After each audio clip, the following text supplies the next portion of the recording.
have the wine glass thing, so. It's not going to work. It was a spoon. It's far too extravagant. Right, welcome everybody and thank you for coming tonight. Our second event here, the Richard Austin Butler Debating Society. And tonight we have the motion that this House believes that British diplomacy towards Russia is leading to a new Cold War. At the moment, all of the eyes of the world are on Russia. And unusually it's for good reasons, because there's a football tournament going on. So normally you don't see that in the news. The general media that I've seen kind of is a slight distrust of the current president, Vladimir Putin, a man who's been the president or the prime minister since 1999, a period of time where we've had 4 British prime ministers and the Americans have had 4 presidents, yet he is still there. Recently, in 2006, there was the assassination of Alexander Litvinenko. In 2009, David Miliband described the state of relations between the UK and Russia as respectful disagreement. In 2014, he then went further and annexed Crimea. Then there's a lot of speculation about his relationship with Donald Trump and involvement in the American elections. Although last year Boris Johnson did become the first UK Foreign Secretary in 5 years to visit Russia. And then this year, of course, we've had the poisoning of Sergei and Yulia Skripal, the result being the UK and Russia each expelling 23 of each other's diplomats, and the UK's allies following suit. So it's been quite, there is something going on. Nobody's really sure too much as to what is going on, but we're very lucky here, and we have 2 experts that have kindly come to try and teach us a little bit more about what's going on and then debate it a bit. Proposing the motion, we have the Mail on Sunday journalist Peter Hitchens. Peter is an acclaimed columnist and author who won the Orwell Prize for Political Journalism in 2010. Previously covering defence and diplomatic affairs, he reported on the decline and collapse of communist regimes in several Warsaw-packed countries. This culminated in a stint as Moscow correspondent, where he reported on the final months of the Soviet Union and the early years of the Russian Federation in 1990 to 1992. So, welcome, Peter. Thank you for coming.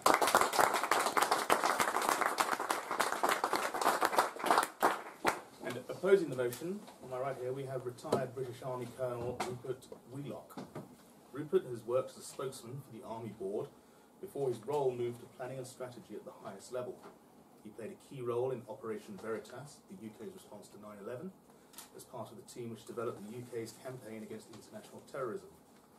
With this wealth of experience, he went on to command the British contingent in the NATO mission to Iraq, and later to serve as the senior British military commander in Libya following the fall of Colonel Gaddafi. Welcome, Rupert. Thank you for coming.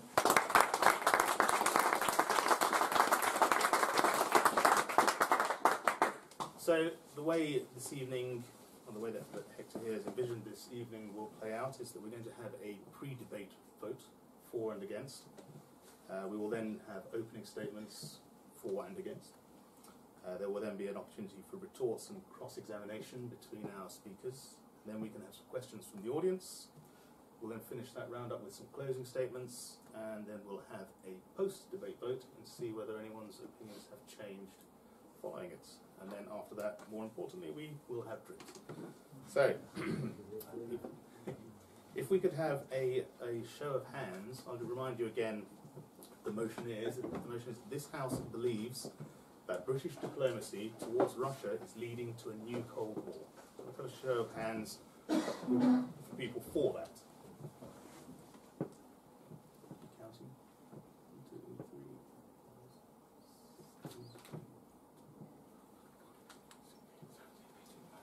19? I've got 19.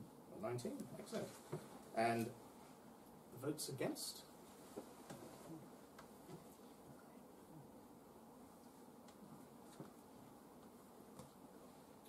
How was going? What's that? I got 15. Do we have another show of hands of people against? Raise your hands a little bit higher. Rupert, are you against? I'm against About that. to say against. 1, 2, 3, 4, 5, 6, 7, 8, 9, 10, 11, 12, 13, 14, 15. There we go, yeah. Excellent. Right.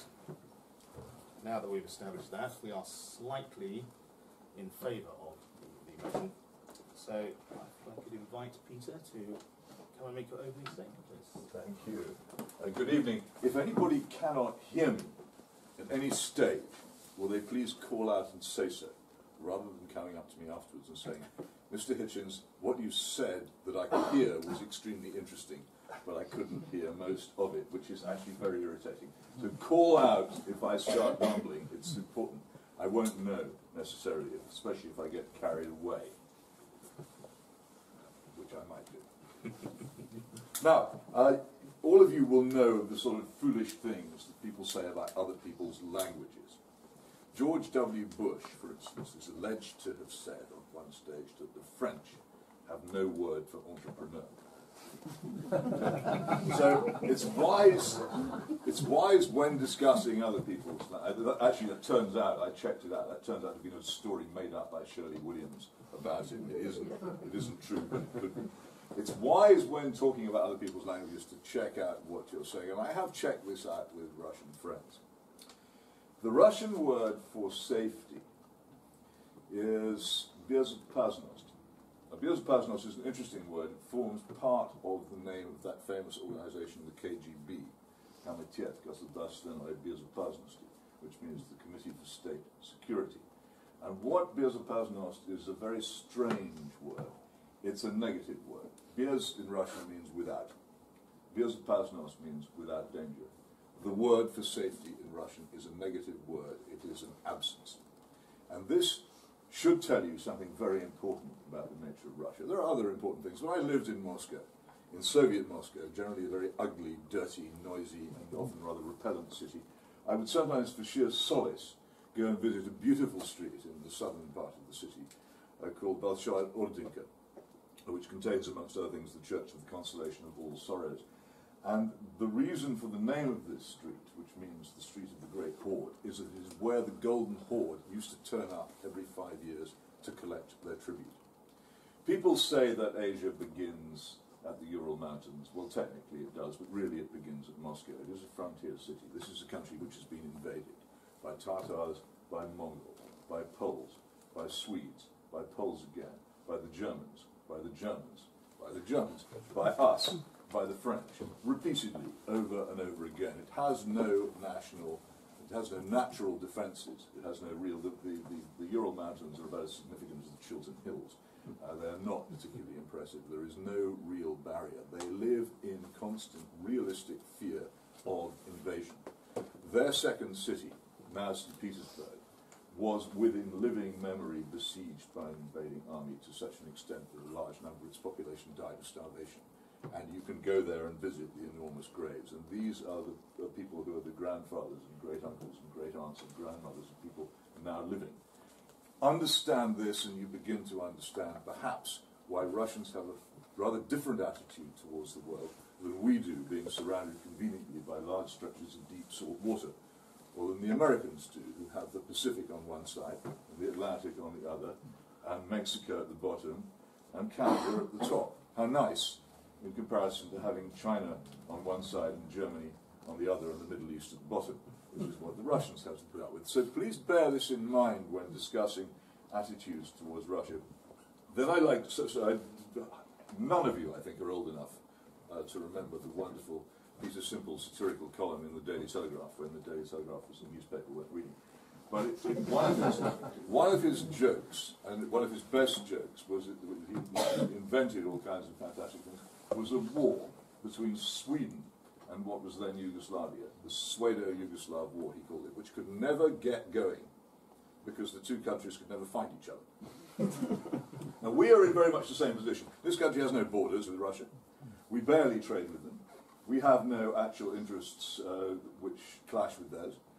They don't pay us much attention. We have no particular reason to be at war with them, and yet here we are at the moment in a country where the government and its military leaders and its Secretary of State for Defense and many of its journalists constantly, to my mind, almost obsessively go on and on and on about the Russian danger. I'm going to ask a question now. How many times have Russian aeroplanes flown into British airspace in the past 5 years? Anybody know? None. Exactly. How many times have Russian warships entered British territorial waters in the past 5 years? 3. None. None. It never happens. It's complete fantasy. There is none of these things happen. If you read various reports and listen to the radio and watch the television without care, you might get the impression these things have happened, but they have not. And we're always being told that British aeroplanes are being scrambled to escort Russian planes. What happens is our airplanes take off. They fly out and they fly alongside Russian planes, many of which are extremely slow and very old, in international airspace. This is not a dramatic event. No one has been scrambled. No one has escorted anybody. But the writing of it constantly raises this endless suggestion that the Russians are being wounded. Now, here's another thing which you might be interested in. Since the collapse of the Soviet regime, which I witnessed, the Moscow government, under whatever name you care to give it, has relinquished control, without any significant bloodshed, of 800,000 square miles of territory, 700,000 square miles of territory in Europe, and another who knows how many in Central Asia. And it has lost control of something like 180 million people in the same period. During the years since the collapse of the Soviet Union, the European Union and its military wing, NATO, has gained control over 400,000 square miles and over 120 million people. How is it under those circumstances that Russia can conceivably be classified as an aggressive power? Which one is the expanding power? Which one is the diminishing one? The forces of NATO are 10 times in military strength the size of those of Russia. Russia's gross domestic product is approximately the size of that of Italy. It is not a major country. When we saw another of these episodes a few months ago, what was left of the Russian Navy processing through the Channel, which is, I should point out here, an international waterway, it looked to me as if the only aircraft carrier in possession of the Russian Navy, the Admiral Kuznetsov, was actually fueled by a wood-burning stove. These are not advanced weapons. This is not a country which can afford to spend money on huge aggressive episodes. The countries of Lithuania, Latvia and Estonia, which are familiar to me because I visited them when they were under Soviet control and fighting to get out of it, were for many years after the collapse of the Soviet Union entirely independent and unmolested. Long before they joined NATO or the European Union, they didn't need this protection to remain unmolested. Not perhaps because there mightn't be some people in Moscow who would like to take them over, but because Moscow recognizes it's simply not possible to do so. It's not strong enough to do so. These alleged aggressions are confected. And then I must deal with the question of Ukraine, which is the most fascinating thing of all. Since the end of the Second World War and the establishment of international law in its current form, aggressive war is outlawed in international law, unless you're the United States, in which case you're allowed to do it. But otherwise, you cannot conduct aggressive war. It's illegal. And so what has happened instead is that rather than send armies over people's frontiers, what people do is they bring down governments of countries they wish to disrupt or they wish to take over. We and the Americans did this very notably in Iran in 1953 in the organized overthrow of Mohammed Mossadegh by MI6 and the CIA. Monty Woodhouse, my MP in Oxford, took part in that along with his friend Kermit Roosevelt, and it's all documented what we did, the mobs we bought, the newspapers we paid for, the generals we bribed, we overthrew a more or less legitimate government. And this procedure also was used very much in the Philippines in the overthrow of Marcos, and in the Orange Revolution in Ukraine, and most of the colour revolutions in Eastern Europe. I think one can confidently say that some outside interference was involved. It takes, I'm a former Trotskyist activist, it takes a lot of effort, ladies and gentlemen, to organise a spontaneous demonstration. And there we have in Ukraine the most extraordinary episode in which the leading figures of Western politics, Senator John McCain, Catherine Ashton, the High Representative for Foreign Policy of the European Union, Victoria Nuland, Assistant Secretary of State in the Washington State Department, Guido Westerwelle, the former Foreign Minister of the Federal Republic of Germany, all turn up in the streets of Kiev, urging on an anti-government mob. Just imagine, I mean, it was a vague comparison, if during the the referendum on Scottish independence, a whole load of Russian politicians had turned up in Glasgow urging people to vote to leave the United Kingdom, and how you would have felt about it. And this is what we actively did. There are all kinds of other things that are more questionable. It is actually the case that John Brennan, the head of the CIA, turned up in Kiev a little while after the mob had overthrown the legitimate government here. Whether he was connected with that event, I don't know. He was quite possibly there, as many people are in Kiev on a gastronomic tour. But on the other hand, it's possible he may have been doing something else as well in his spare time. Even so, if you look at the records of the events, what you will find is that the legitimate government of that country was overthrown by a violent demonstration, which was backed by countries which have constitutions and believe in the rule of law at home, and which continue to back it. And you will then find that in what appears to me to be a retaliation for this, the Russians retook Crimea, which they regard, and with some justification, I can discuss this at length with you later if you want, because it's very complicated, they regard very much as we regarded the Falkland Islands when we retook them from the Argentines in 1982. And all this is constantly portrayed as Russian aggression. It isn't. It's Russian response to our aggression. In the 1990s, in the Clinton era, it's absolutely fascinating. I'll give you books which you can order from this bookshop, which will tell you all of this in detail. In the 1990s, the two fascinating things happened, which in the United States, one of them was the New York Times, in those days a much more respectable newspaper than it is now, set out to discover exactly why it was the United States Senate had voted for NATO expansion into countries which had formerly been in the Warsaw Pact, which was a contentious matter at the time, and many people thought unwise, and come to that.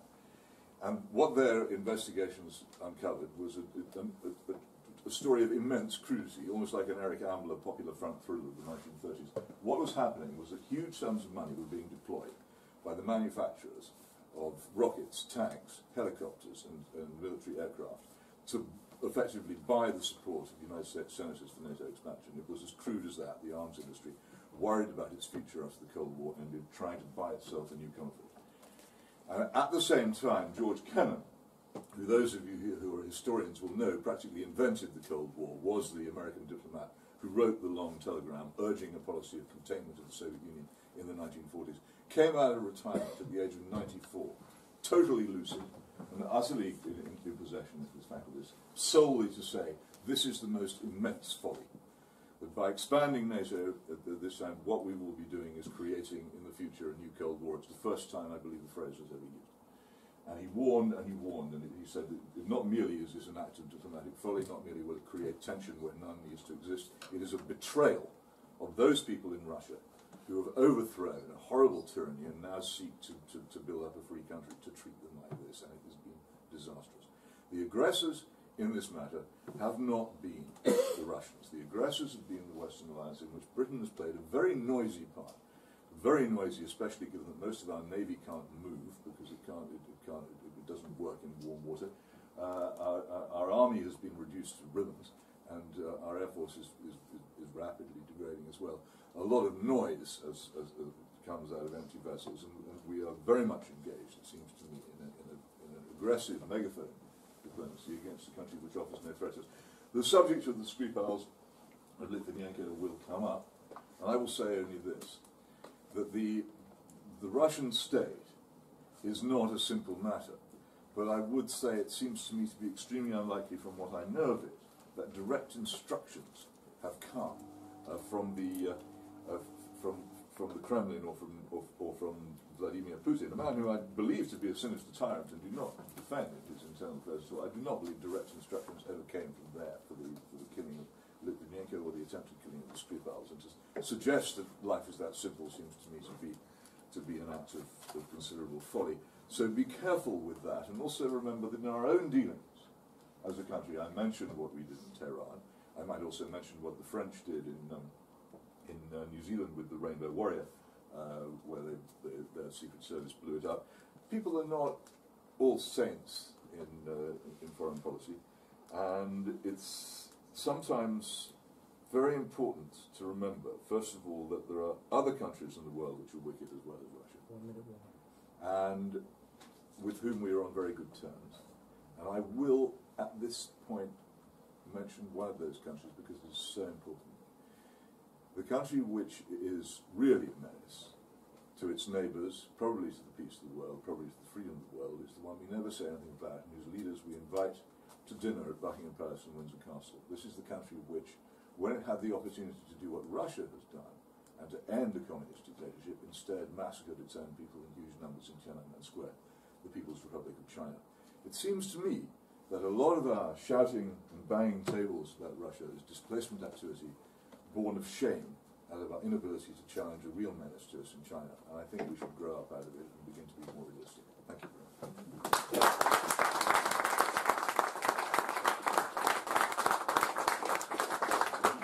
much. Thank you very much, Peter. Would you like to make your opening statement? When I was on Radio 4 last year, there was a great danger that I would violently agree with the person who was opposing me. And I'm glad to say, for your sake, tonight, that that's not going to happen tonight, because I passionately believe against tonight's motion. And my opposition to it is based on three fundamental arguments. The first is that I believe we've been in a new Cold War since arguably 2008, when Putin invaded South Ossetia, and certainly since 2011, when the Ministry of Defence stopped sharing military data with Moscow. Secondly, the Foreign Office has been so badly decimated by the Treasury since the financial crisis that it is incapable of even leading a thirsty horse to water. And thirdly, it is politics, Putin and the press who are inflaming the Anglo-Russian relations, not British diplomacy. So let me expand on these arguments with some evidence and start at the end by dismissing the notion that we're about to enter a new Cold War. I hope that we can all agree that 20 years ago, as we approached the millennium, we were in what in hindsight could be described and characterised as an era of benign cooperation. In case anyone is in any doubt, I have with me here a document which is part of a series of British government documents that were published in 2003 called Strategic Trends. It's been republished 4 times. This is the political dimension, and on page 717, in between the section on the European Union and the People's Republic of China, it provides some analysis on Russia. It says that the threat from Russia is more likely to stem from its weakness than its resurgence. Its key geostrategic objective is likely to be self-defense against internal separatism and external threats rather than overtly threatening anyone else. Western policy is therefore likely to concentrate on helping Russia manage its difficulties. Key objectives will be to avoid the collapse of central government. So there we were 20 years ago, or after 9/11, in a position where the relationship with Russia was warm. I personally experienced this firsthand at undisclosed meetings in Sussex with senior Russian diplomats and the military. And the warmth of the relationship was based on treaties and inspections by arms control organisations that built confidence throughout the 1990s. It was built on data sharing and informal mechanisms which reduced tension in NATO. And it was built on the agreement over international terrorism, what has become Islamic terrorism. Then came the withdrawal of the United States from the Anti-Ballistic Missile Treaty, followed fairly soon by the withdrawal or the suspension in the participation, Russia's suspension, of the Conventional Forces in Europe Treaty in 2008. Now, Putin did this for 4 or 5 reasons. And they are as relevant today as they were in 2007, 2008. The first was that he felt that the NATO enlargement, the fact that a number of Warsaw Pact countries had transferred allegiance to NATO, had skewed the balance, the military balance, of the situation that was when the treaty was signed after the Cold War. He was also concerned about the Baltic states and the fact the US was eyeing up influence there The Baltic states were different from some of the other Warsaw Pact countries because they were on the frontier of Russia. And the Baltic states were not in the treaty, not in the CFE treaty. So that was a big concern for him. He was also worried that the United States had already established bases in Romania and Bulgaria and was building a big missile base in Poland with the radar stations in the Czech Republic. And finally, Caucasian oil, and in particular, the disputed notion of Russian troops being asked to withdraw from Moldova and from Georgia. And it was Georgia in 2008, when I was in Baghdad, where his first European intervention took place. I remember that there was a big hole to fill in the coalition when the Georgian contingent, which was about 450 strong, pulled out to go and deal with the invasion by the Russians. So the catalyst for this new period of tension was 2008. And at that stage, Russia's relations with the USA began to collapse. A resurgence of Russian foreign policy, combined with 8 years of economic growth, made the West wary. British defence policy changed on the 25th of November 2011 when we stopped sharing military data with Russia. The situation was exacerbated over Syria, Crimea, Ukraine, and the Arctic. And this led to NATO at the 2016 Warsaw Summit to agree its enhanced forward presence in the Baltic states. All the paraphernalia that helped to end the Cold War with the Soviet Union was dismantled. And now, in its place, we have the confrontational policies and postures. As we attempt to defend our rules-based society and protect our national interests, the risks of miscalculation are high, and the consequences grave. But there's no doubt in my mind that we are currently in an arm lock with Russia that will last at least another decade. My second argument is about the role of British diplomacy and the Foreign and Commonwealth Office. I think we can all agree that the purpose of British diplomacy is not to lead the country to war, and that if we're heading that way, it is due to miscalculation rather than deliberate intent. To my mind, the job of diplomats is to build relationships that overcome the intelligence service's morbid threat assessments and negative statistics. Treaties and trade help, but security perceptions are enhanced by behind-the-scenes pragmatic work and candid communications, not press pronunciations. Unfortunately, British diplomacy has been decimated by the fallout from the financial crisis of 2007. Last year, Ambassador Christopher Maher said that it was essential to have staff well versed in country, but that Britain had reduced its Foreign Office posts and attaches, closed training and language schools, and dispersed its historic archives. On the 11th of May this year, the Permanent Under-Secretary in the Foreign Office, Simon MacDonald, admitted that over half of the British foreign posts have only 1 or 2 Foreign Office diplomats, or are locally staffed, and that Britain was now dependent on multilaterals, including the European Union, to do the heavy lifting in many places. No one can doubt that British foreign policy since the 2011 Strategic Defence and Security Review has been focused on domestic issues. I would also argue that there's been a foreign policy vacuum since the government motion to join military action against Assad's regime over his use of chemical weapons was defeated in the House of Commons in 2013. You don't have to take my word for this. 3 weeks ago, Tom Tugendhat, chair of the House of Commons Foreign Affairs Committee, said, and again I quote, "The Foreign Office, once one of the 4 great offices of state, is a shadow of its former self. Its role, directing foreign policy, has been gradually hollowed out. It has lost control of essential aspects of overseas influence, like Europe, trade and development, and it is obliged to take part in a tug-of-war with the Cabinet Office, which subscribes to a more limited idea of national security. This has created silos in our foreign policy and a culture in which different departments fight each other for resources at home and abroad. The consequence of all this is that successive talented foreign secretaries have been hobbled. They've had the title, but they haven't had the power.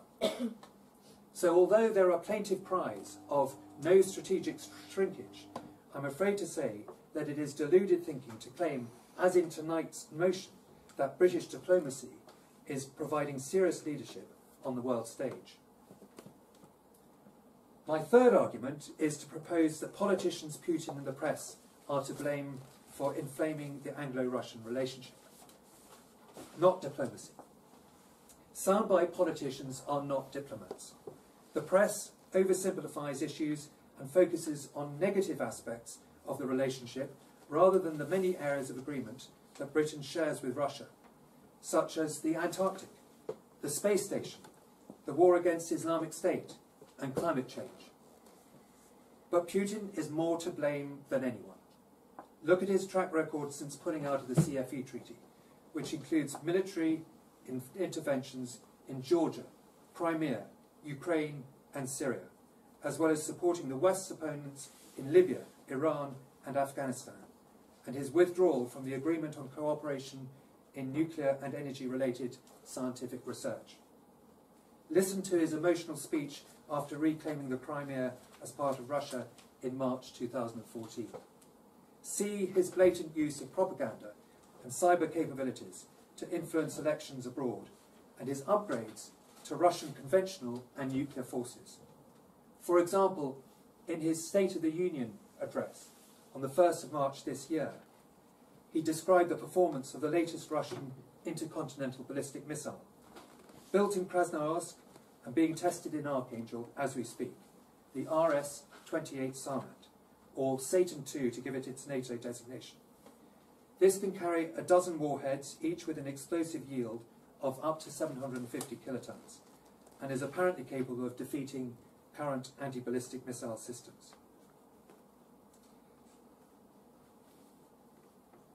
I think this shows, yet again, Putin's abiding commitment to Russia's right to be a great power, dominant over its neighbours.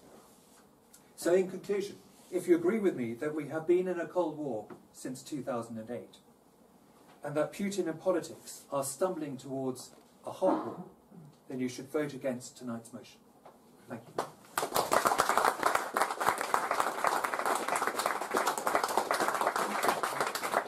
Thank you very much, Rupert. So now I'm going to invite our guests to cross-examine each other, and they can point out some flaws in each other's opinions and arguments that will allow you to make an informed decision later on. We'll do that for 10-15 minutes, and once that's done, we'll then move on to the audience questions. Okay, so Peter, would you like to? Yeah, I've yield to no one in my feeling that the British government has been hollowed out, particularly since the Blair years, but the Blair successors, just as Blairite, I don't disagree at all with Rupert's suggestion that the British Foreign Office and the British Diplomatic Service have been eviscerated by government. That's possibly one of the reasons why they behave so irresponsibly.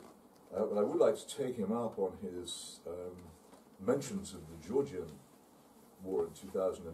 The Tagliavini report commissioned by the European Union into that concluded quite clearly that it was begun by the government of Mikhail Saakashvili in Georgia and not by the Russians. And it's constantly stated by people attacking Russia, the Georgian war was started by Russia, but there it is, the Tagliavini report, you can check it. It's in English. Says quite clearly that the thing was started by the Russians. The interesting thing about Georgia, of course, is how it came to be that someone like Mikhail Saakashvili was in power in the first place, and then one finds, good heavens, a thing called the Rose Revolution, in which crowds rushed into the Georgian parliament one day and replaced the existing government with one more in tune with Western thinking. We are dealing here with a very, very old problem. It's a difficulty in this country where we look at European history very much through an English periscope, and we think of the First World War as having taken place largely in Flanders, and the Second World War apparently largely having taken place in North Africa. But the truth is that both those wars took place largely in Ukraine, and were conflicts between basically Germany and basically Russia. And these conflicts are being repeated, and under Ludendorff, as under Hitler, the Caucasus and Ukraine were major targets of German foreign policy, as they are now, with the European Union being the continuation of Germany by other means. And it's a reflection, as Rupert rightly says, on the weakness of our foreign service and our foreign policy and our ability to develop an independent British foreign policy, that we allow ourselves to get carried away and swept up in this. But I do think people should stop saying that what happened in Russia in 2008 what happened in Georgia in 2008 was a Russian attack. It was a Georgian attack to which Russia responded.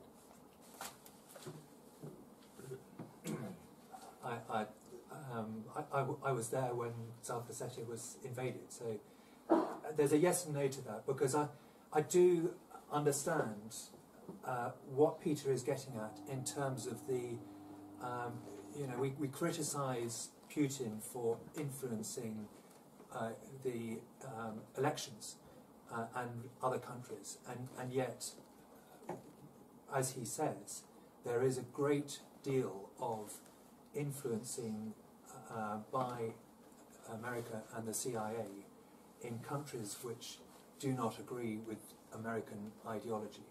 And that was certainly the case in the Arab Spring, it was certainly the case in the build-up to the 2008, and it was certainly the case in a lot of places where I've been. So I don't have any problem with what, Peter, you're saying there. But the motion tonight is about British diplomacy. And I don't believe that, in my experience of the last 10 years, because the British diplomacy has been so hollowed out, it has been able to do anything other than sit on the sidelines.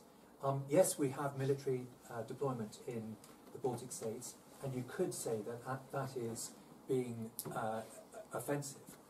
But there is a fine line between deterrence and coercion. Coercion is all about threatening and telling another country that if you don't do this, we're going to invade you. Deterrence is putting up a persuasion and saying, if you do this, then we will draw a line in the sand and we will defend these. And so our situation, I think at the beginning you said there is no national interest in terms of directly opposing Russia. But Britain is bound to other countries through the North Atlantic Treaty Alliance, which is a political organisation first and secondly a military organisation. So we are wedded to our allies, not just on the other side of the Atlantic, but to the other countries in Western Europe who do feel frightened and who do feel threatened. When I was in Baghdad, I served with former Spetsnaz soldiers who are now in NATO. I had a Lithuanian driver. My deputy commander was an Estonian colonel who'd been in the Red Army or the Soviet Army during the 1980s. And they all felt threatened by what was going on in Russia in terms of the developments of the resurgence of the foreign policy after Putin came to power.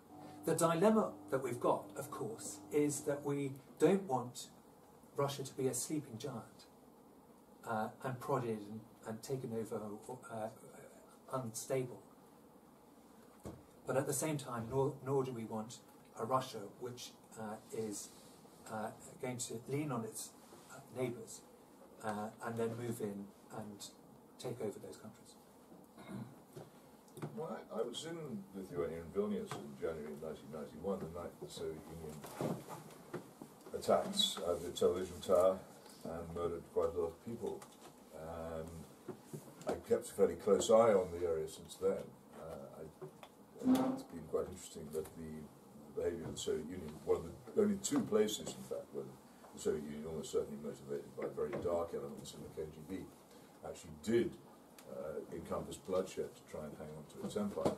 But they failed, and they failed completely, and there is no question that in the era after the collapse of the Soviet Union that the Baltic states were completely unthreatened. To the extent that, and I think any fair-minded narrow-minded person looking at the history of, particularly of Latvia and Estonia. It's not so much a problem in Lithuania. In the immediate period after the collapse of the Soviet Union, the treatment of the Russian minority in those countries by the governments of the newly independent Baltic states was disgraceful. And it was so bad that even the European Union condemned it. And yet Russia did nothing substantial to help them. It's a fantasy that there was during that period any Russian threat, because Russia, whatever, as I say, the desires of its more extreme nationalists might be, simply doesn't have the strength to do that, and doesn't have the interest in doing it. It's quite, as you quite rightly say, concerned with other effects. But who began this? I mean, I've already pointed out that the NATO expansion came out of lobbying. You haven't responded to this. NATO expansion came out of lobbying by arms manufacturers, who are still active in every single one of these think tanks, which constantly argues for readiness against Russia. You haven't responded to that, nor have you actually responded to the fact that the THB report stated that it was Georgia, not Russia, that started out in 2008 conflict. Now, to draw your attention to the speech which President Putin gave in Munich in 2007, in a state of some exasperation. It turns out that NATO has put its frontline forces on our borders, 2007. And we continue to strictly fulfill the treaty obligations and do not react to these actions at all. I think it is obvious that NATO expansion does not have any relation with the modernisation of the alliance itself or with ensuring security in Europe. On the contrary, it represents a serious provocation that reduces the level of mutual trust. And we have the right to ask, against whom is this expansion intended? And what, indeed, was NATO still doing in existence in 2007? NATO was founded to counter the Soviet threat to Western Europe, which ceased to exist totally in 1991. That just is not a Soviet threat. What is it even doing there? This is an extraordinary thing for the leader of a major friendly state to say at an international conference in public. And the response of the Western countries to Putin's warning in 2007, nothing, except to discuss openly, I think, at Bucharest soon afterwards, the expansion of NATO and the European Union towards the Caucasus and Ukraine. That is to say, all right, so you feel we're provoking you, so we'll provoke you some more. The behaviour of the Western countries in this, with Britain as one of the noisiest, has been appalling. And if we're being so deterrent in the Baltic, why is it that NATO recently held a live firing exercise which involved an amphibious invasion of the Baltic coast? That's not a defensive preparation. That is a question. Why was the Russian foreign minister's personal plane buzzed by a NATO jet over the Baltic recently? Why do these things happen? Why are enormous live firing exercises held by NATO close to the Russian exclave in Kaliningrad? These are not defensive actions which we are undertaking. They're aggressive actions which create the very tension which NATO constantly alleges that it's trying to assuage. Do you have any sort of insight into the military aspect of it? Well, I think I'd pick up 2 points. The first is, what is the current Foreign Office policy towards Putin? And the Foreign Office policy towards Putin, I know this because my wife is godmother to the director's son, is to constrain what the Foreign Office see as a new Tsar. Again, it goes back to what I was talking about in terms of the effects that you're trying to create. If you're trying to prevent conflict and to deter somebody who is looking at pushing his forces into another country, you have to demonstrate capability. And so dropping C Company of 3 Power, which was another thing that NATO did in the last couple of weeks, into Lithuania, is an example to Russia to say, if you drive your tanks, and I would contest that actually Putin has got very good new tanks. I saw them on the May Day parade last year. The T-90 is more than capable than anything that the West has got. If you drive your tanks into Estonia or to Lithuania or to Latvia, we will do something about it. Putin respects strength. Again, I remember this. This is actually a Russian trait. In the inspections that we had in the 1990s, we welcomed Russian generals to this part of the country, and I remember hosting them. And they actually were visiting 24 Air Portable Brigade, which was at Colchester. And one of them went up to a soldier who was there, what's it like to be in the only air portable brigade without a strategic lift? They had a sense of humour. There was a warmth in the relationships. But at the same time, we didn't continue that because of Putin's actions, starting with the CFE treaty and the suspension of that. Well, the chances are that the T-90 tanks that we saw going through Red Square the other day are the only T-90 tanks that there are. There's a constant overestimation, sort of going back into the Soviet era and dealt with brilliantly in Roderick Braithwaite's book, Armageddon Paranoia, the constant overestimation of both Soviet and Russian military strength. They simply can't afford to be strong. I think what would be in it for them to break international law, to invade Lithuania, Latvia and Estonia? Why would they behave so irrationally? Whatever Vladimir Putin is, it's not stupid. And the other thing is this response to both the Litvinenko and the Skripal events. If you look into what's actually been said by British diplomacy and by the British government, there is no conclusive evidence linking either of these events to the Russian government. You're welcome if you want to, therefore, to take actions on suspicion that the Russian government is involved, but constantly to say that it is involved without proof seems to me to be dangerous. Governments, particularly in places like Russia, aren't, as I've earlier pointed out, necessarily totally in control of all parts of the organisations which have the ability to behave like this, and also it is perfectly possible that these things are freelance operations. To treat them as state operations without evidence and to treat them as directly instructed by the Kremlin without evidence seems to me to be foolish. There are times when people do stupid things. Some of us are old enough to remember the shooting down of the Iranian Airbus by the USS Vincennes, which in that case was actually done by the captain of a United States Navy ship holding a commission from the president. But it was a terrible mistake, and although all kinds of consequences resulted from it, every intelligent person understands that it wasn't the direct intention of the then American government to shoot down the Iranian Airbus.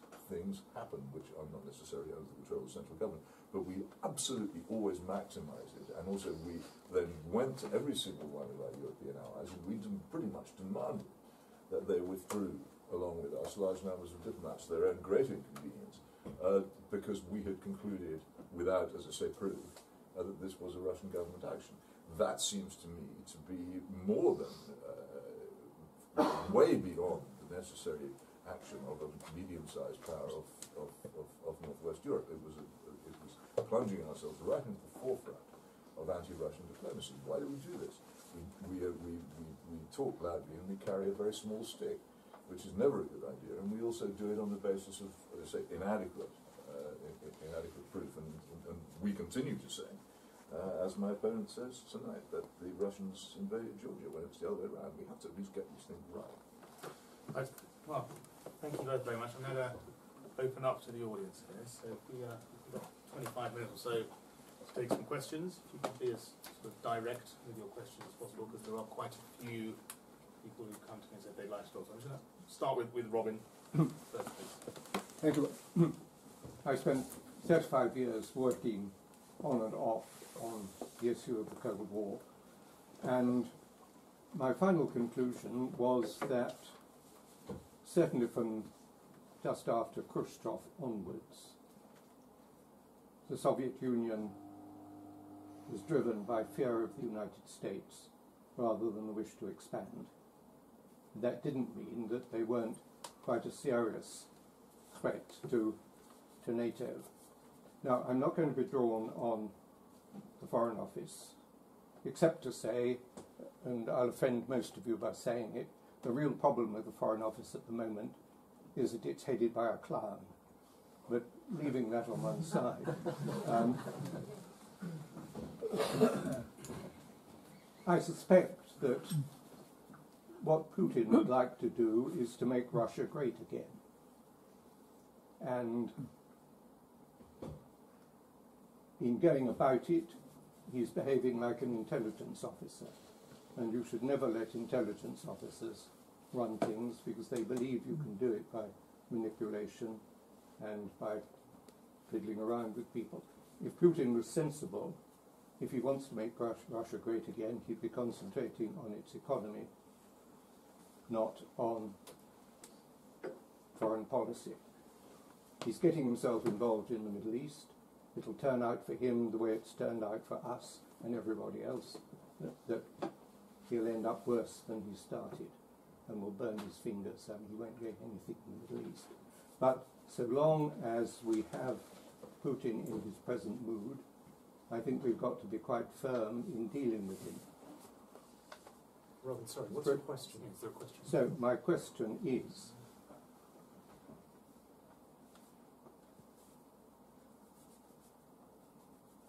what, against that background, would the two of you do?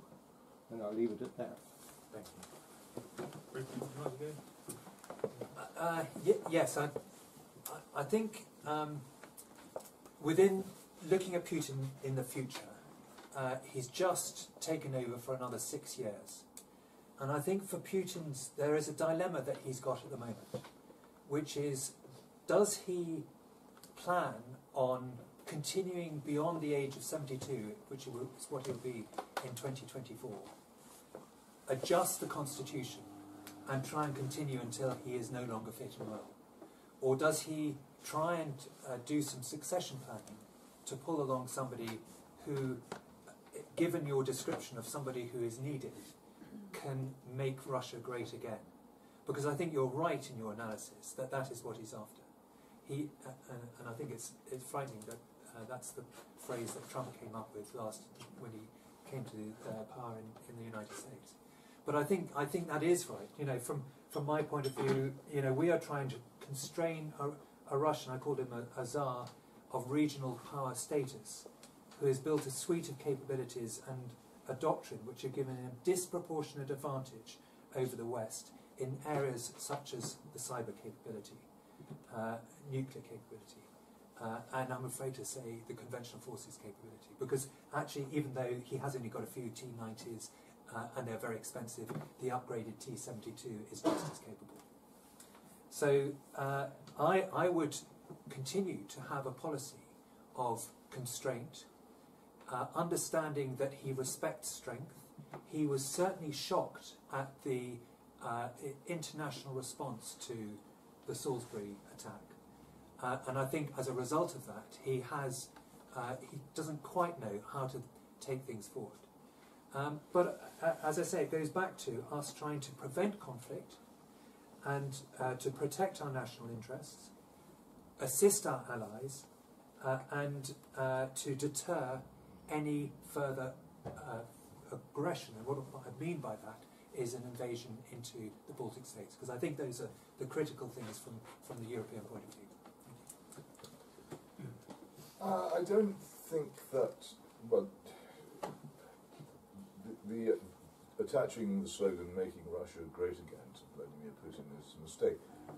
Putin understands, as the Soviet elite have all understood, clever ones have all understood by the end of the 1980s, that the Soviet Union could not hold what it had gained at the end of the Second World War. It couldn't hold it in Europe, and it couldn't hold it in Central Asia. And what happened in 1991, I saw it happen, was the collapse of world power. The most symbolic part of this was what happened to the huge global navy which Sergei Gorshkov had been constructing. I went to Sevastopol in early 1992, which had been a closed city. I had a special permission to go, and was able to see all these places that you hear of in the Crimean War, Inkerman, Alma, which are actual places, and creeks, which are full of sunken ships, scuttled and finished, because one of the most important things that happened at the end of the Soviet era was the Soviet grab for global power was over. The other very important thing which people simply don't understand who weren't there happened was that the Soviet Union ceased to exist, and an ideological country with a dogma-driven desire for world power based upon Marxism and Leninism no longer existed at all, and was replaced by Russia, a country which has no such desire and is purely a regional power. And Putin understands that. As I keep saying, he's not stupid, and he knows the limits. What on earth people think would benefit him by invading Lithuania, Latvia, or Estonia, I have no idea. It would be a catastrophic thing for any if we're really going to start criticising Putin for intervening in Syria, we need to start. This is what people who used to read the King James Bible would call a mote and beam question. Before plucking the mote out of somebody else's eye, take the beam out of your own. We shouldn't have invaded Iraq. We shouldn't have destroyed stability in Libya and turned it into a cauldron of blood and screams, and the engine of chaotic mass immigration into Europe, which can now never be stopped. We should not have destabilized a stable government in Syria. We should not have taken part in the destabilization of many stable governments in the Middle East, which we did. And the tiny intervention in Syria by Russia, which has actually been quite cleverly managed and very limited, was in response to our extremely ambitious attempts to replace Bashar al-Assad by people very like the Islamic State, people who we claim to be against. Our foreign policy in this area, in most of the world, is verging on the insane. The people we support in most parts of the Middle East are the same people we would arrest if we found them in Birmingham. And this wholly irrational foreign policy is completely indefensible. And all we can say when caught out doing is, oh, look at that Vladimir Putin, look at what he's doing. It's what we're doing that is stupid, and much of what he does is a reaction to what we did. And particularly the Syrian events were a direct reaction to the way in which he felt that he'd been conned over Libya into not vetoing what he was told was a humanitarian operation, which turned out to be something much bigger. And after that, he was not going to play ball on that ever again. And why should he? Why should anyone if you trick them on that scale? If you trick people, you can expect them not to trust you. And we tricked him, and he doesn't trust us, and he behaves. But to blame these catastrophes on the sinister Kremlin is an absurdity. We look at your own government, look at the governments of our allies, and see what they do, and criticise that. And once you finish doing that, then take a look at Vladimir Putin and see what by comparison, the level of his sins is. It's actually not very great. Thank you. Another question? A gentleman with a hat on his knee. Thank you. I wondered if you both agree that Vladimir Putin has a Soviet mindset.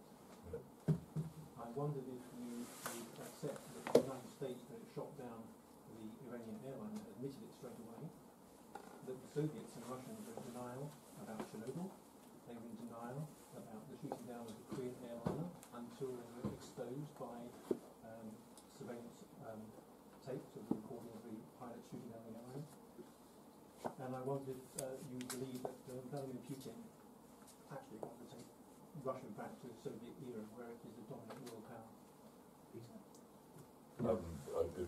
Would you like to go first? I mean, I feel I've had rather a long go, but I'm happy to do it if you want. Okay, I'll go first. I don't believe that he is a reincarnation of the USSR for a number of reasons. I think, and that's despite his promotion of the secret police, which was a key tool in terms of the Bolsheviks and the communists in terms of the control of the population. So he still uses the secret police to control the population, but not in the way the Soviet Union did. He is much more open to things like the Russian Orthodox Church playing a large part in society. You know, that's one example where he's completely offbeat to what the communists and the Soviet Union did. But there are others in terms of his allowance for people to make headway in the Soviet Union. I think it's a much more of a throwback to 150 years ago to Imperial Russia. You know, it's still a feudal society in many places. This is a country that covers 11 time zones. It covers 1/6 of the land in the whole world. There are over 100 different ethnic peoples in Russia. So it is incredibly difficult to control it. And at the same time, he is much more of an emotional man who's of that sort of the Russian emotion, which is very loyal to the motherland. I was staggered at how different Russia was when I went there to how the perception that you get in the media. And one example is the way they look after, respect their people in authority. So there are some similarities, in particular the secret police, the use of the secret police to control them. But that happened in Imperial Russia as well.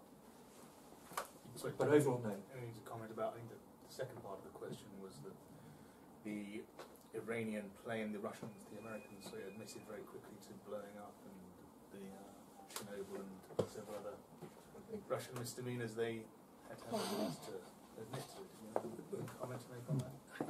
I think you can find examples of where, if it's convenient to admit things, they will, and if it's not, they won't. I think there's a pragmatic diplomacy in there as well. They will cover up where they can, but then all governments do that. Peter, do you have any? Very briefly, I'll deal with the USS Vincennes.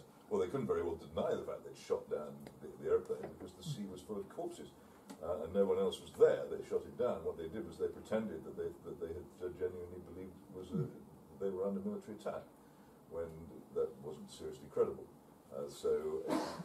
Governments, as Rupert rightly says, will invariably behave badly when caught out doing something stupid. And the Soviet Union was undoubtedly a closed society. Well, I really do think people have to grasp the difference between the Soviet Union and Russia. Let me give you an example. When I moved to Moscow in June 1990, I went with my translator provided for me, as it turned out, by the KGB, which is a very good translator.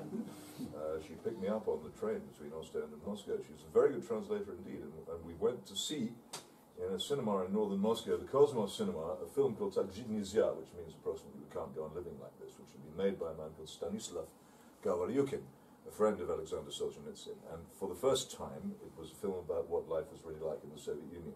The corruption, the filth, the desecration of churches, the appalling prisons, the awful scenes when the vodka ration ran out in queues of respectable people, all this. And it was shown, the Politburo had much agonizing, they decided they must allow it to be shown because this was part of Glasnost and Perestroika. And my translator was whispering in my ear what was going on as we sat there, and I became aware of another sound in the cinema. Everyone in the cinema was weeping, because for the first time in their lives, they had seen in a public place the truth being told about their country. People can't begin to understand the level of the convulsion which took place when Soviet power ended. I was, this is not a boast, it's true. I was not a particularly brilliant Moscow correspondent. The newspaper I worked for was not particularly well respected, but as it happened, by sheer chance, I was one of the very few Western correspondents who was actually in Moscow in August 1991 when the attempted putsch against Gorbachev took place. The tanks came down my street. And that putsch collapsed in a drunken heap after a very short time. And what I remember as I drove around Moscow after it had collapsed was something which I'd never seen anybody else report. Because nobody else was there to report it. All the litter bins in Moscow, which in those days were grey metal urns, were full of burning material, and if you got out of the car and looked at it, every time and again, it was the same thing. It was Communist Party membership cards. Thousands and thousands of thousands. This was a convulsion, an intellectual convulsion in the lives of people. No longer to get their child into university, no longer to keep their job, no longer just to live decently, no longer to get a proper flat, no longer did they have to carry on pretending to believe in this garbage. They had finished with it. And the other thing which happened very swiftly afterwards, when I went back to Moscow, the thing which was most striking and most heartening was that all the churches, which had been used as deliberately as reformatories for juvenile delinquents who'd been encouraged to smear excrement over them and paint slogans on them and ruin them, all the churches which had been left standing were after 10 years after the end of communism, they were rebuilt, restored, repainted. There were many, many more of them. This whole thing had gone. The revolting statue of a character called Pavlik Morozov. There's a book about him called Comrade Pavlik, which I'm sure this shop contained. He was an idol of Soviet youth. They were taught to revere this little horror, who they were to be taught to revere because he had denounced his parents to the secret police. He was a national hero. Young pioneers were taught to revere him. His statue stood in central Moscow, they would make pilgrimage to it. That statue has been torn down. It doesn't exist anymore. It's vaporized. Nobody worships Pavlik Morozov anymore. There has been a convulsion. People are no longer like that. And Vladimir Putin is not like that. He is not a communist. He is not a Bolshevik. He hates the Bolshevik. The only Soviet politician of any significance whom he admires is Pyotr Stolypin, a politician of the late Tsarist era.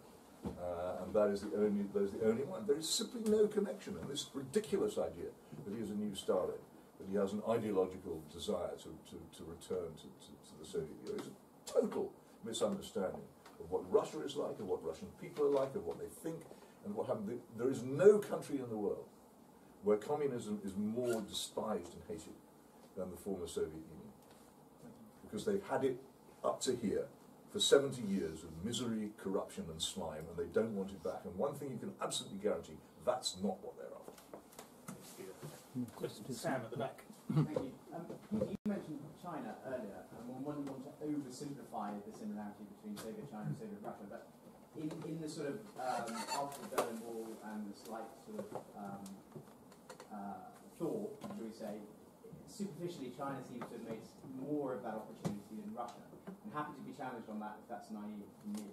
But why, if that's true, why has Russia not made more of that opportunity? Is Putin getting what he actually wants out of the situation, or is he internationally constrained by domestic issues? Is he doing a good job? Could he be doing it better? I'm interested in your view on how he's operating.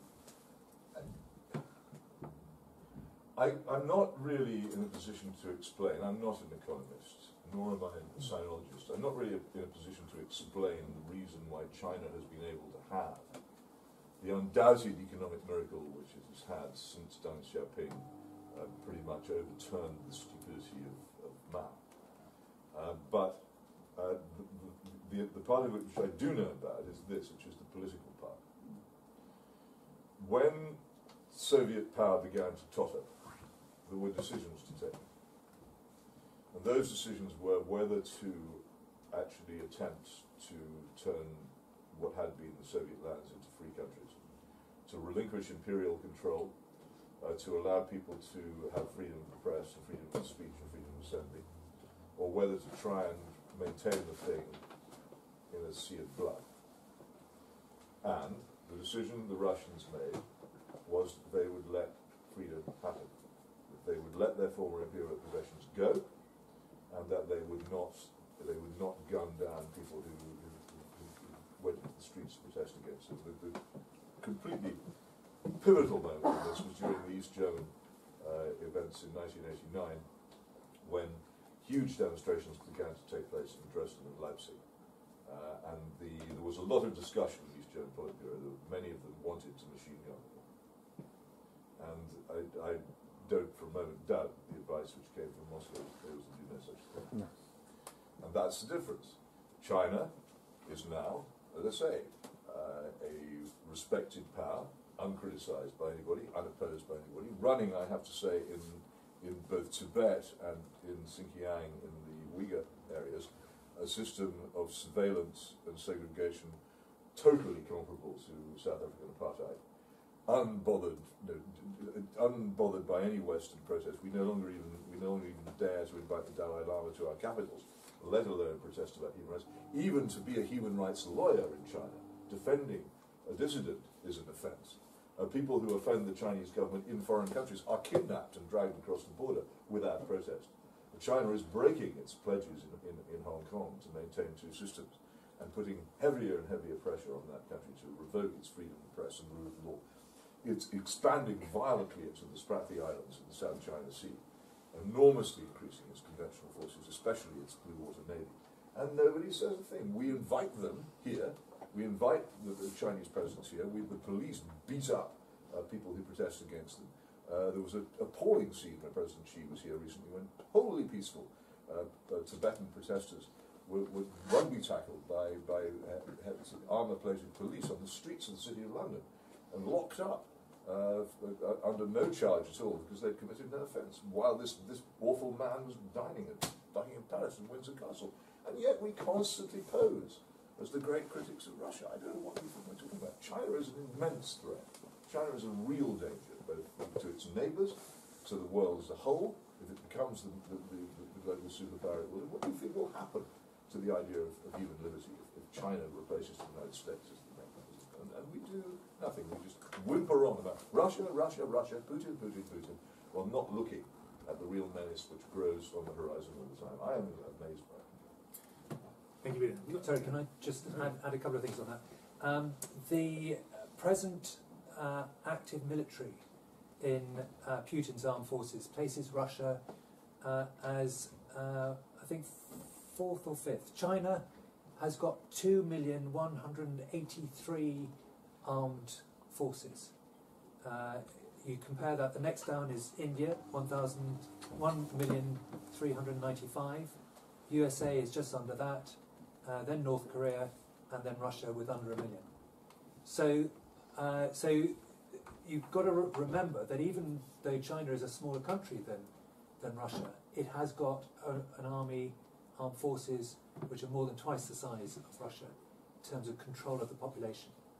There is something in terms of China, the Chinese population being, I know there's a lot of diversity within the Chinese different Chinese peoples, but they don't have that bridge and that size, you know, the bridge between Asia and Europe that Russia does. So Russia has more problems. It started from a lower baseline. Again, I don't know all the economics, but in terms of its policies of control of the population, it was much tighter on the Chinese people than Russia was at the fall of the Cold War. You got another question? I saw some hands out there. Yes, it is. With regards to the fact that the relations between Russia and Britain are fractured, it would seem to me that the best course of action would be to try and repair those relations as best as possible. My question to both panellists would be, how would you go about repairing relations with a country like Russia when we've continually, essentially betrayed their trust? And yeah, so. Okay, well, the tools of diplomacy I sort of went through in terms of treaties, information sharing, data sharing. You know, these are the things that got us out of the Cold War. And these are the things which were dismantled and which need to be recreated to build confidence. You know, there are channels which are still passing through, you know, but it is difficult. So, for example, NATO and the Russian military do exchange. They can visit each other's exercises. That exercise that we talked about, there would be Russian observers on that, just as NATO observers are allowed to go to Russian. You know, we're working with them against Islamic State. I mentioned 4 areas where we're working with them in terms of either United Nations issues, the Antarctic, or whatever. So there is a base for us to build on to come out of this the current period of tension. But I see it going down rather than up in the next 18 months. Longer term, you know, I think the problem that we've got is not British diplomacy, but what is going on in America.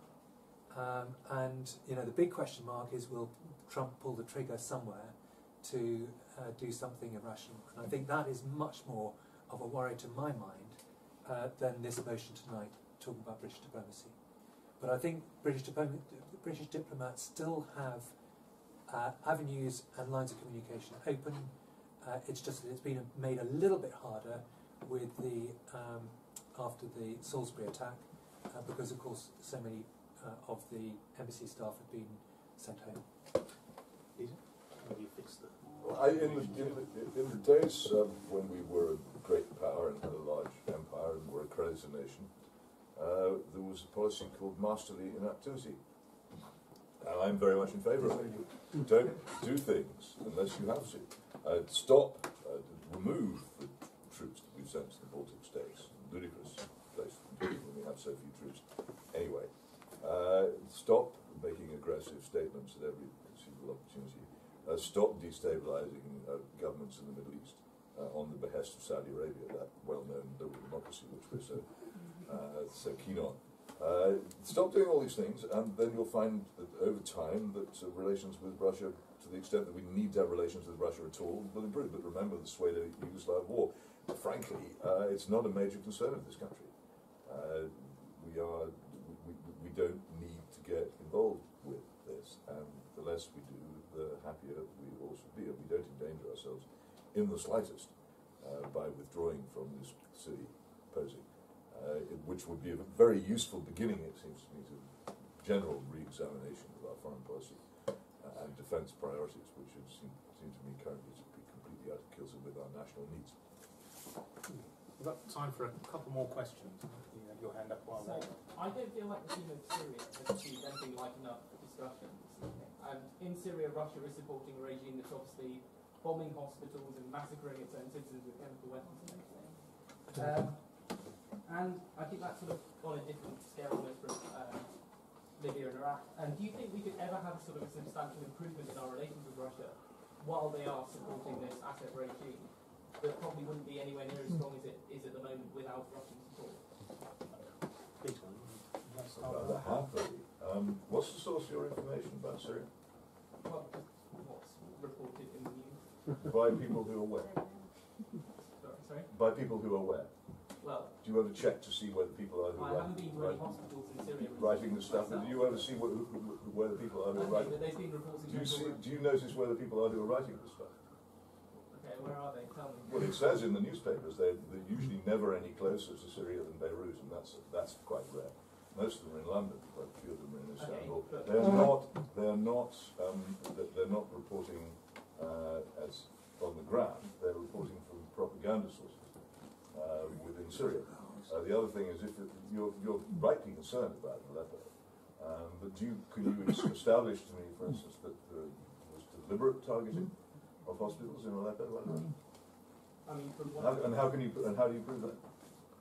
from what's been reported in the British press, I suppose. Oh, well, that must be UN true then. sources. I mean, I can't. I mean, I've worked in Fleet Street for 40 years. And there are several principles that I follow. One, that Bismarck's old rule, never believe anything until it's been officially denied. And the other, my late brother's great statement that he went to work in Fleet Street so he didn't have to rely on the What newspapers. exactly are you denying? Let me finish what I'm saying. My late brother's great statement, he went to work on newspapers so he didn't have to rely on, he went to work in Fleet Street so he didn't have to rely on newspapers to find out what was going on. And it is important, I think, for people to be a little sceptical. In almost all the accusations which have been levelled against Russia by what seems to me to be a wholly partisan and lazy media, could equally well be levelled against the Western powers in Mosul. Everything that happened in Aleppo happened in Mosul, including the very heavy air attacks on civilian areas directed against civilian areas which were full of Islamist fanatics using the populations as hostages. The two events are virtually identical. You will have heard of barrel bombs. Well, Nouri al-Maliki, our ally in Iraq, used barrel bombs in Fallujah and Ramadi against his opponents there with our support. There has been a complete absence of readiness to either to acknowledge or admit the level of civilian casualties in Mosul under British, American and other coalition bombing. There is no question at all from independent sources that thousands of people died in horrible ways under coalition bombing in Mosul. It is posing nonsense to imagine that Russian behaviour in Aleppo was in any way worse than our behaviour in Mosul. No, here's the point. If you're going to moralise about this, if your objection to what Russia is doing in Syria is moral, then you have to object to identical actions undertaken by your own government. If your objection is not moral, but merely propagandist or tactical, then it doesn't really matter. But if it is moral, then it has to be general. Then likewise, if you think that it's wrong for us if it's wrong for Russia to support a tyrannical regime in Syria, then it's likewise wrong for Britain to have, for instance, a naval base in Bahrain, which tortures opponents of the government and violently represses demonstrations against itself, or indeed for the United States and Britain to maintain as their ally Egypt, whose government has quite recently gunned down hundreds of opponents in the streets of Cairo. I really don't think that this argument works unless, if you make it a general argument, in which case it paralyzes all governments from undertaking any kind of warfare at all. People should not believe propaganda, and they should especially be wary of newspapers and broadcasting organizations which present as fact material which they have not obtained themselves and which they have not checked. I complained to the BBC a few months ago about footage on the 10 o'clock BBC News, which had come from an organisation called the White Helmets. The White Helmets is a partisan organisation, entirely on the side of, I think it's fair to say, the opponents of the Assad government in Syria. And this material was shown on the BBC News without any notification on the screen saying this comes from a source we can't check. This kind of thing goes on all the time. You really should be on guard against it. But if you have moral objections to these things, many of which I share, I think war is terrible. I'm generally against it. Then you must apply them indiscriminately. It's a matter of principle, and you must object to everybody who does them, not just to the person who this week happens to be on the other side, allegedly from us. Do you have anything further to add? I agree with an awful lot of what Peter has said on Syria, and it does concern me that in the fight against Islamic State in the East, that we are, I say we, the West, is doing not exactly the same things, because we're not using chemical weapons. Well, we haven't got proof that the Syrians use chemical weapons either, so but there's pretty much good evidence coming out from the I've read it. chemical It side. No, I have to say this because it's important. I read OPCW reports, and the last OPCW report on Khan Sheikhoun is fundamentally flawed because the OPCW never went to Khan Sheikhoun. They didn't go there. All the information they have, they received from an area which is under the control of Islamist fanatics. They have no they have no custody chain for the materials they claim to have as proof. There is not proof that the Syrian government has used chemical weapons, and people should be very careful about stating that this is so when they So isn't so. you've got social media coming from the spot, which hasn't been checked, and you've got OPCW inspectors who haven't been able to get in. So there is an issue there in terms of confirmation of it. But put that to one side. As I say, my concern is that we are effectively siding with Russia in the fight against Islamic State, and yet we're against them in the west of Syria in the issue of Assad. And I find that inconsistency, which has been a trait throughout the Arab Spring. Peter raised the issue of Bahrain, where we pick and choose. And this is the West. We pick and choose who we want to support and who we don't. And in that picking and choosing, we are supporting some pretty brutal regimes. Bahrain is one of them. Actually, they did as much as other countries which we've intervened against. So I'm afraid to say that we have been inconsistent in terms of the approach to the Arab Spring, and that does no credit to anyone. Thank you. The last question was the gentleman with the hoops. Well, I'm not sure I'm taking away from the argument, but I was struck by something Mr. Hitchens said about the way things are reported. What do we do in this country to get sensible and truthful reporting? Because the main headlines, excuse me, you see on nearly every subject, particularly against Russia, are extraordinarily wrong and misleading, and it influences public opinion, which influences government's policy eventually. Does it not?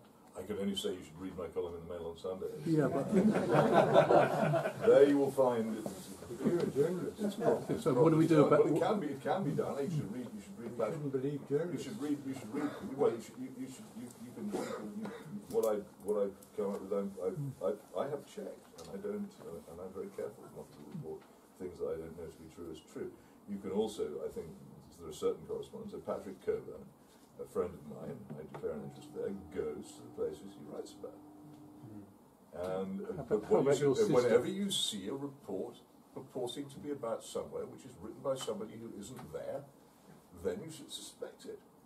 And if ever you see a report quoting anonymous sources who are not named or identified, you should suspect it.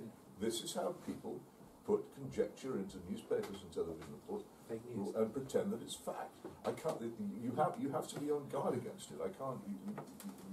And if people are on guard against it and protest against it, then perhaps people who are involved in producing this second-rate stuff will start to mend their ways. But I can't offer you any other solution. There isn't. A free press is a problem. But as Thomas Jefferson said, I'd rather have newspapers without a government than government without newspapers. You can't have freedom in a country where newspapers are controlled by the state. Right, well, thank you very much for the running out of time a little bit here.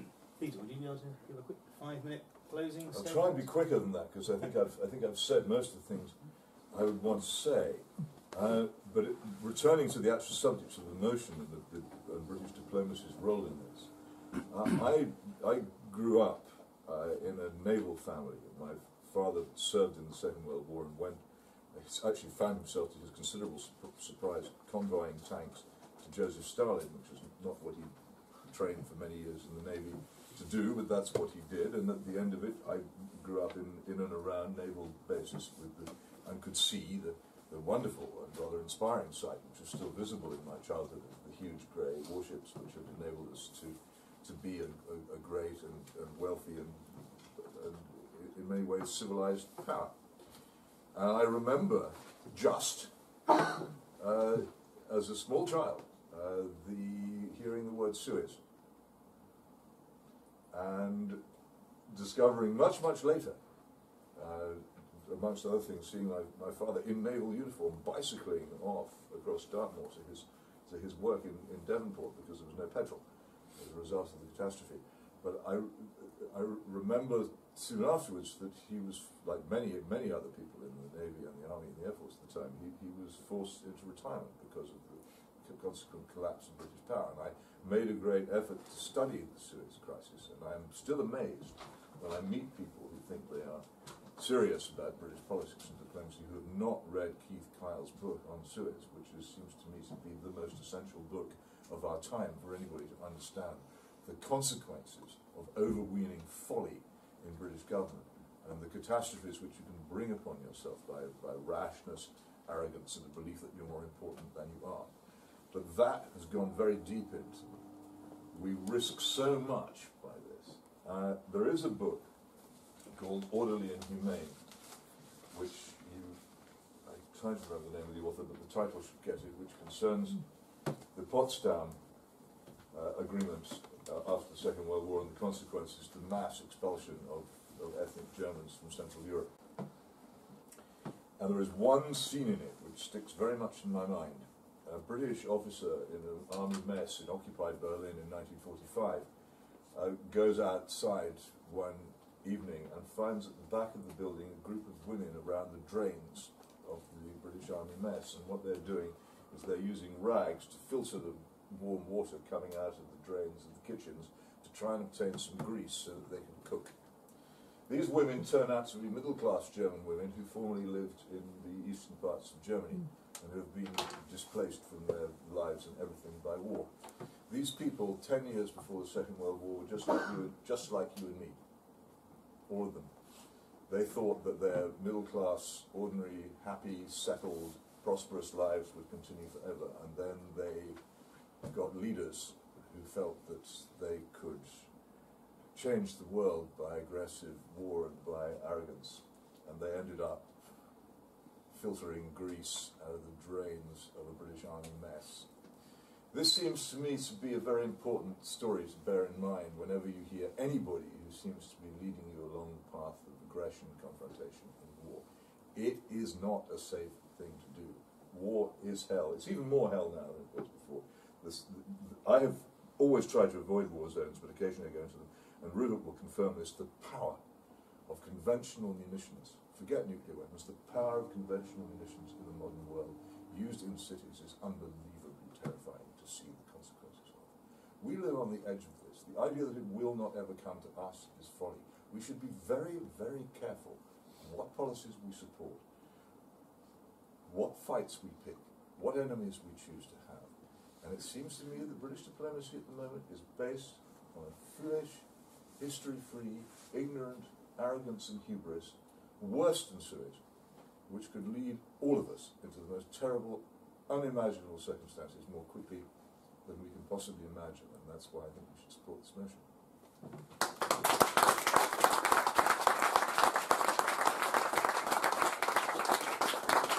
Thank you very much, Peter. Rupert, you got 5 minutes to give that. Yeah, again, I think I'll be shorter than that, but I think so much of that I agree with, but at the same time I don't see that it concludes in a positive for the motion tonight.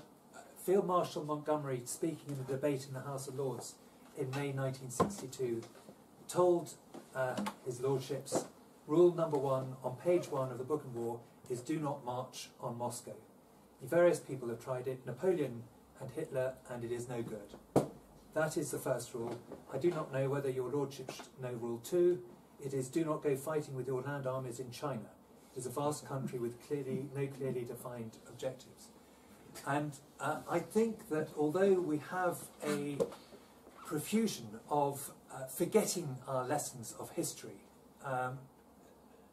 I think fundamentally British diplomacy is not in the role of leading, and I think that in terms of the motion, this is the key word that you need to dwell on, leading towards war, whether that's a Cold War, and I believe the Cold War started in 2008 rather than now, or a hot war. You know, this is again, you know, what is it about the Cold War that we're trying to, we like to hang on to, because actually it was a war of ideology. But it is returning to this struggle between the United States, the superpowers, the United States and the Soviet Union. And what is our role? What is the British role in that? Well, I don't want to dumb it down to the level of celebrity dancing, but you know, who is leading in this dance? Sometimes it's Putin, sometimes it's Trump. I don't know.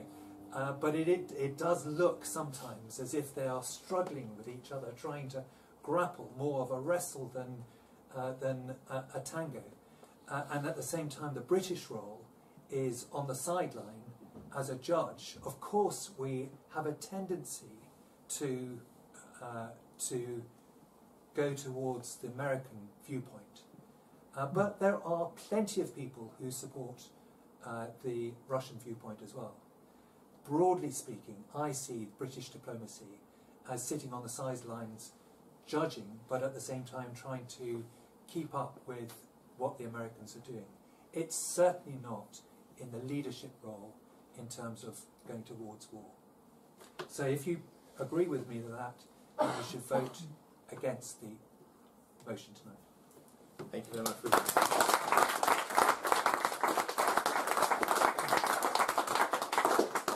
So you've spent the last hour and a half nearly listening to some great points of view and arguments from both sides here.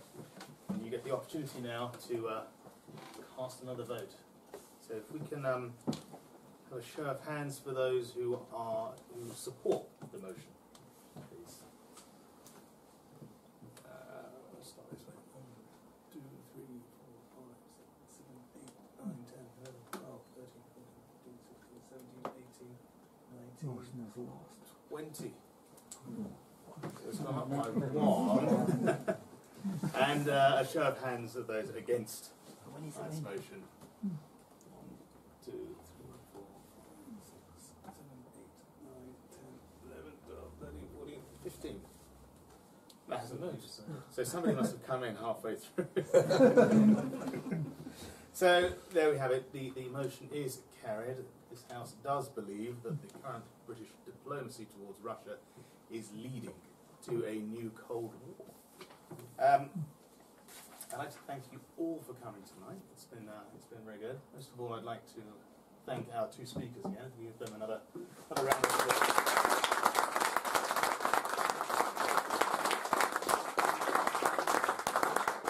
At any event, there are many people involved who facilitate these things, but none more so than Max. Max is over in the corner. He's the